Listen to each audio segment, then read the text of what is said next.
তো যার সাথে মিট করেছি তাকেই বিয়ে করেছি। তো সে দেখাদেখির পরে হচ্ছে বাড়িতে বাসায় গিয়ে বলেছে যে ওনাকে দেখে তো অনেক রাগী মনে হয়েছে, আবার বাড়ি বরিশাল, বউ পিটানো লোক টাইপের হইলে তো আমার সংসার জীবনটি একেবারে ভেস্তে চলে যাবে আর কি।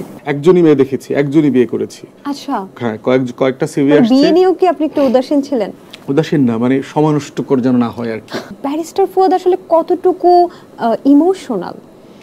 এটা হচ্ছে যে আমাদের বিয়ের সময় 2010-এ যখন মেয়ে দেখা দেখি একটা বিষয় তো আছে, তো বেলি রোডের একটা রেস্টুরেন্টে আমার বর্তমান গিন্নির সাথে একজনই মেয়ে দেখেছি, একজনই বিয়ে করেছি। আচ্ছা, হ্যাঁ, কয়েকটা সিভি আসছে। বিয়ে নিয়েও কি আপনি একটু উদাসীন ছিলেন? উদাসীন না, মানে সমানুষ্টকর যেন না হয় আর কি। বিয়ে সময় নষ্ট? হ্যাঁ, মানে অনেক সময় নষ্ট এটার পেছনে করা যাবে না আর কি। তো বাবা মাকে সিভি গুলো দিয়ে বলেছি যে এইটা হলো সিভি আসছে, তোমরা বলো যে কাকে দেখবো, একজনের বেশি দেখতে পারবো না, এত সময় নাই এটা করার। তো বাবা মা পরিবারের সবাই মিলে, ফ্যামিলি মিলে ডিসকাস করেছে আমরা প্রথম তাকে দেখবো, তার সাথে মিট করবো আর কি। তো যার সাথে মিট করেছি তাকেই বিয়ে করেছি। তো সে দেখাদেখির পরে হচ্ছে বাড়িতে বাসায় গিয়ে বলেছে যে ওনাকে দেখে তো অনেক রাগী মনে হয়েছে, আবার বাড়ি বরিশাল, বউ পিটানো লোক টাইপের হইলে তো আমার সংসার জীবনটি একেবারে ভেস্তে চলে যাবে আর কি। যমুনা স্মার্ট রেফ্রিজারেটর, স্মার্ট লাইফে স্মার্ট রেফ্রিজারেটর। তো সেই আশঙ্কার জায়গাটা আছে আর কি, সবাই দেখলে তাই মনে করে আর কি।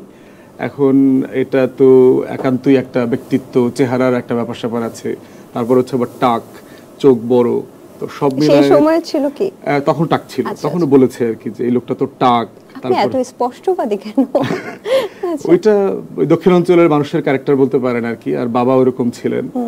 আমি খোলামেলা পছন্দ করি আর কি, ভিতরে বাইরে দুই রকম চরিত্র, এটা হোল্ড করি না এবং এটাকে আমি সুন্দর মনে করি না আর কি। যে মানুষ জানতে হবে যে আমি আসলে ভিতরে কেমন, বাইরে কেমন। এই বিশ্বাসটাই হচ্ছে রাজনীতির মোদ্দা কথা।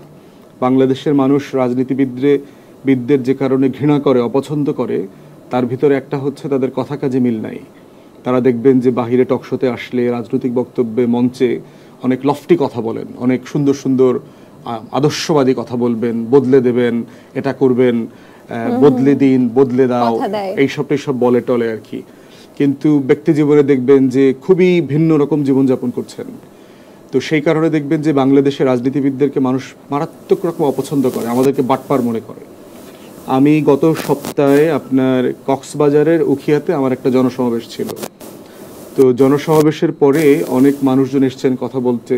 একজন মুরব্বী চাচা আসছেন, এসে বলছেন যে হাসিনার বিরুদ্ধে যখন আপনি কথা বলতেন, আপনার সব বক্তব্য আমি মনোযোগ দিয়ে শুনতাম এবং আপনার জন্য আমি নামাজ পড়ে দোয়া করেছি, এটাও দোয়া করেছি আপনি যেন ব্যারিস্টার সুমন না হয়ে যান।